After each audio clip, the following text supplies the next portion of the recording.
Welcome back to the Neurocritical Care Society podcast. I'm your host, Fawaz Mufti. Neuroprognostication following cardiac arrest is multimodal and involves a thorough neurologic evaluation, assessment of electroencephalography, somatosensory evoked potentials, neuroradiologic evaluations, and biochemical markers. Biochemical markers have the potential to be objective measures of neuronal injury. The most commonly studied blood-based biomarkers of brain injury after cardiac arrest are the S100 and the neuron-specific inhalase, with neuron-specific inhalase being the only blood biomarker currently recommended by the guidelines post-cardiac arrest. A new potential biomarker is neurofilament light chain. Elevated levels of neurofilament light chain in cerebrospinal fluid or blood reflects axonal injury. Marion, Moseby-Knappe, and co-workers from the TTM collaboration compared neurofilament light chain to neuron-specific inhalase as a predictive marker of long-term poor neurologic outcomes 24 hours after cardiac arrest. Today, Dr. Romani Ballou is joined by Dr. Knappe to discuss the recent publication in JAMA Neurology entitled Serum Neurofilament Light Chain for Prognosis of Outcome After Cardiac Arrest. We hope you enjoy this episode. Hello, everyone, and welcome to the Neurocritical Care Society podcast. I'm Romani Ballou. It's a pleasure today to have Dr. Marion Moseby-Knappe from the Neurology Department at Skåne University Hospital and Lund University in Sweden join us today to discuss her recent paper published in JAMA Neurology. This paper investigates the utility of using serum neurofilament light chain levels to predict neurologic outcomes in patients that have survived sudden cardiac arrest. Marion, welcome to the Neurocritical Care Society podcast. Thank you so much for inviting me. So before we get into the paper, can you tell our listeners a little bit about your clinical background and your overall research interests? Well, I am a neurologist, and I'm also a PhD student at the Center for Cardiac Arrest at Lund University in Sweden.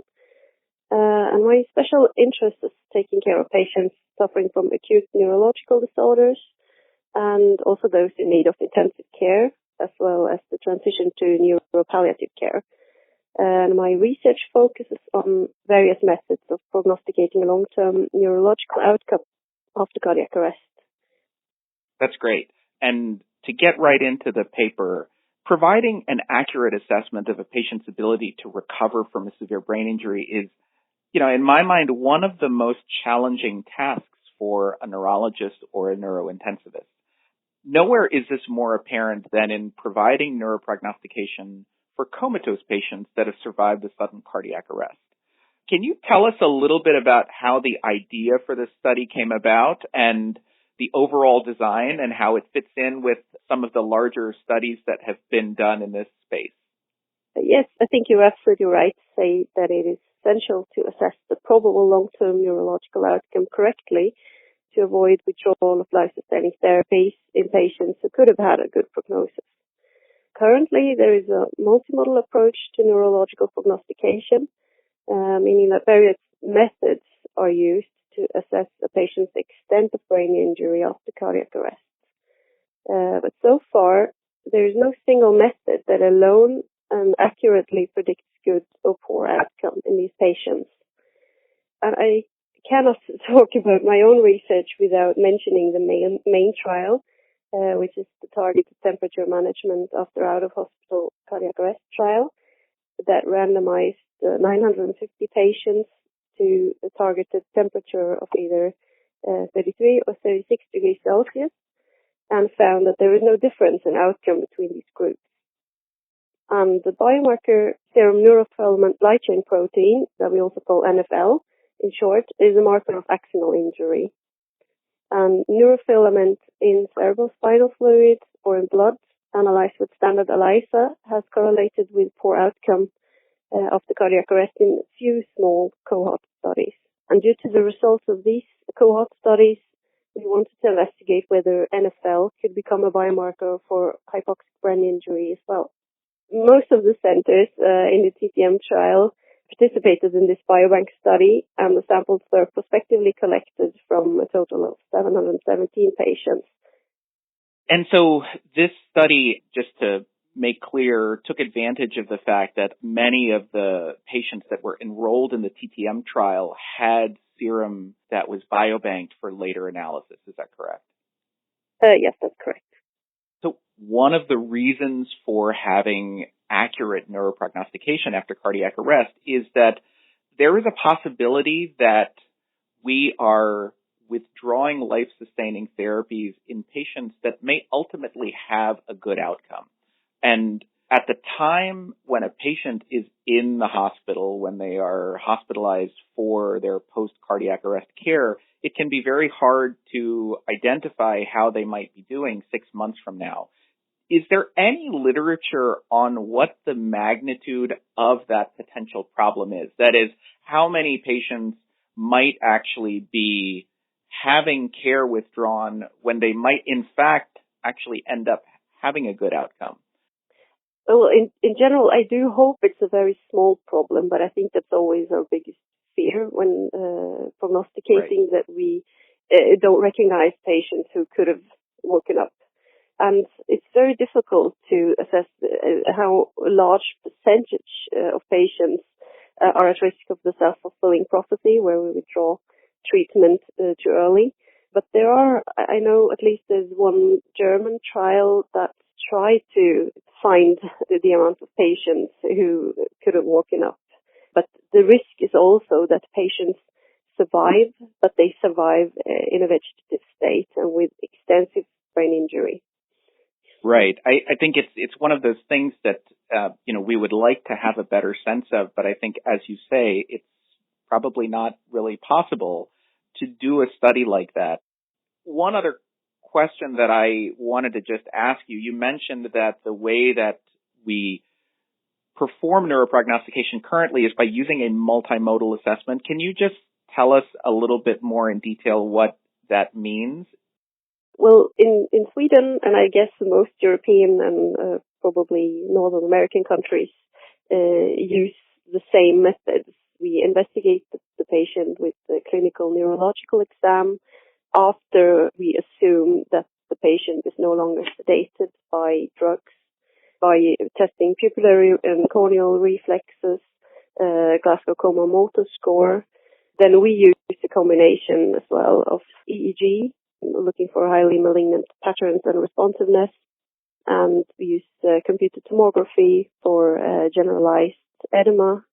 Some centers use MRI if they have the resources for that, and we also use the N20 cortical responses of somatosensory evoked potential. And the combination of these methods as well as biomarkers, we currently only use the neuron-specific NLAs because that's in the European guidelines. But that's what we use to try to get an overall indication of how much of the brain is injured.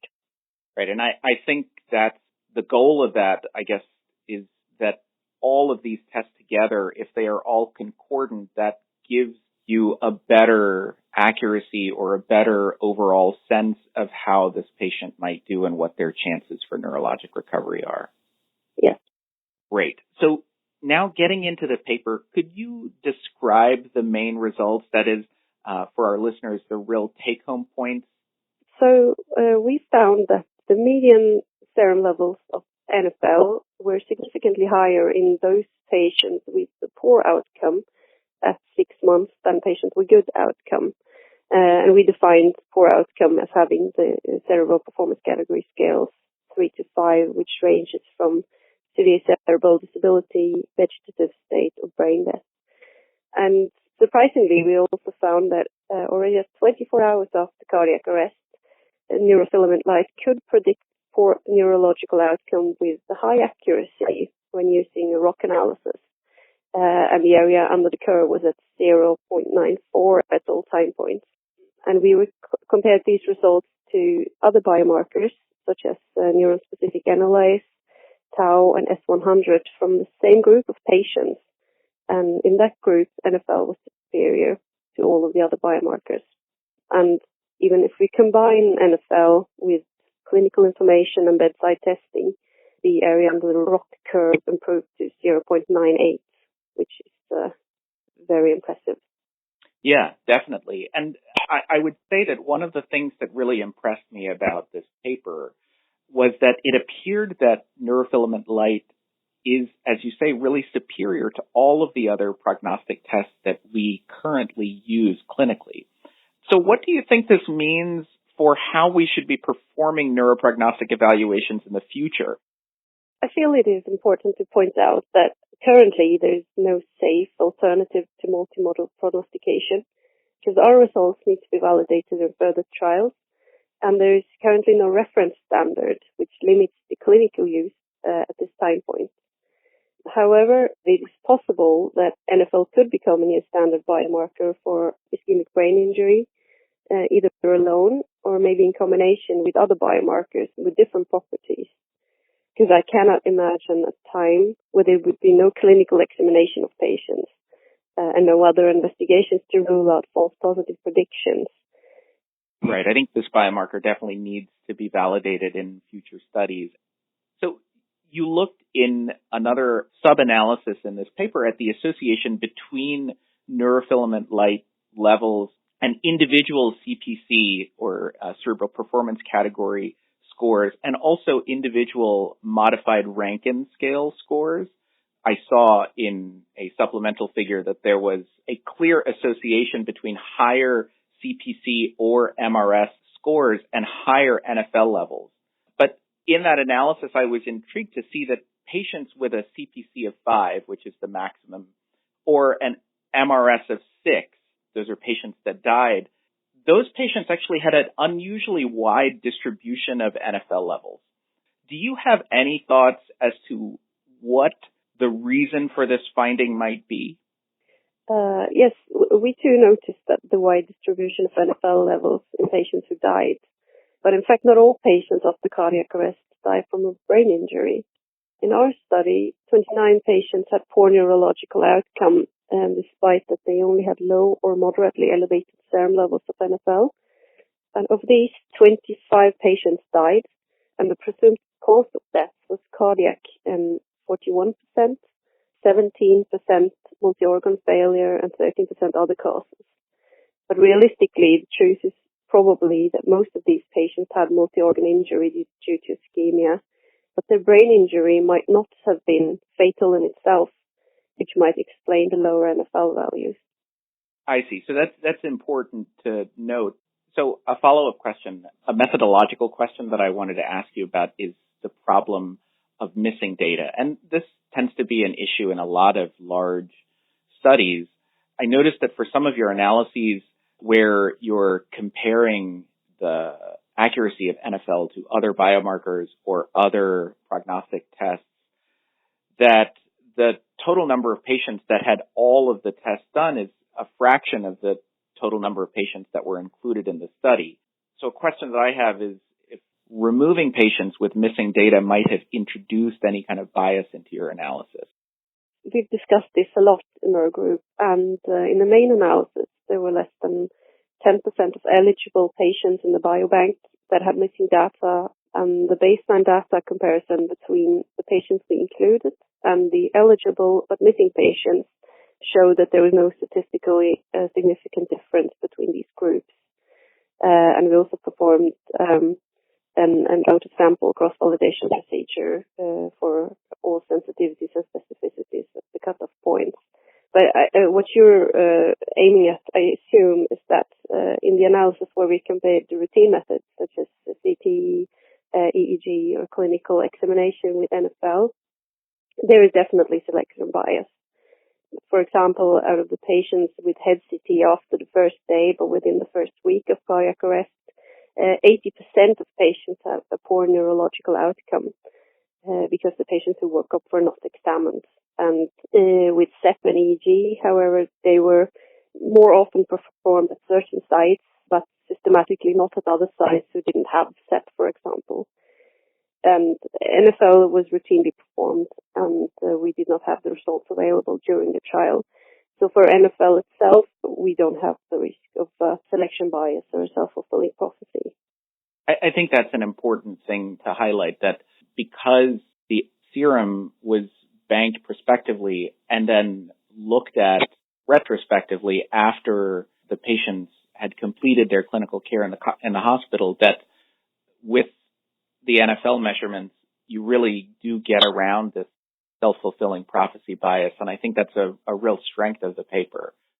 You had mentioned in the paper that there are some other conditions such as ALS, HIV dementia, and severe TBI that can cause significant elevations in serum NFL. Do you have any thoughts on strategies that could be used to control for these potential false positives as this test makes its way into clinical practice? Yes, we did look at the NFL serum concentrations from recently published papers with the same ultrasensitive assay in other neurologic conditions. However, due to the lack of normal values, the serum levels should be compared with caution. But in general, it seems that very high serum levels of NFL is not obtained in many conditions. So I believe that combining neuroradiology, for example, with biomarkers might confirm the suspicion of global hypoxic injury together with the patient history and the clinical examination. And I also believe that a history of HIV or HIV dementia or ALS would be known to a patient's relative and might both be included when deciding on level of care. However, recent severe traumatic brain injury might be a bit tricky because you could have both at the same time. I mean, the patient could fall during the cardiac arrest. So in these cases, I think neuroradiology and neurophysiology could help. We believe that after a study in boxers with traumatic brain injury, that the serum levels would normalize at least 2 to 3 months after injury. So old injuries should not cause any large issues.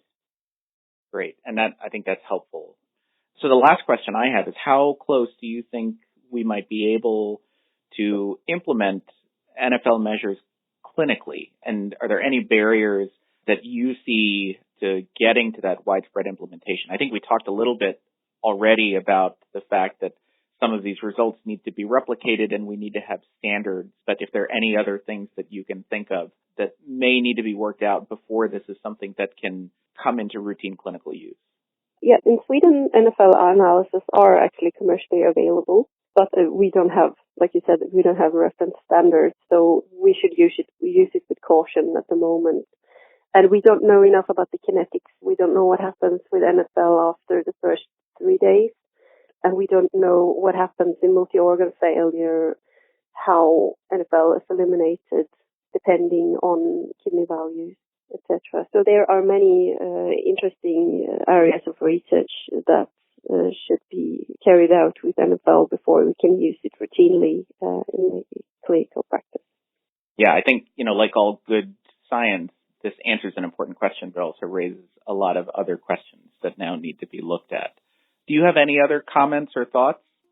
Well, most of all, I would like to thank my co-authors for their contribution to this work, and of course our funders.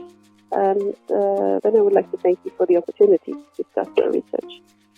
Of course. And again, just thank you so much for taking time and sitting down with us. I really appreciate it. Yeah, it's a pleasure. Thank you. The NCS podcast is produced by the Neurocritical Care Society, whose mission is to promote quality patient care, professional collaboration, research, training, education, and advocacy in neurocritical care.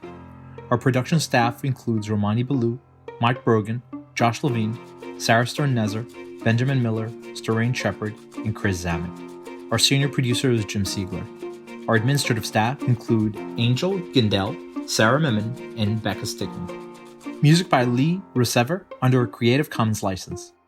The Neurocritical Care podcast series is available on NCS On Demand and wherever you may listen to your podcasts. For more information, please follow us on Twitter @Neurocritical or Facebook. I'm Fawaz Al-Mufti, and thanks for listening.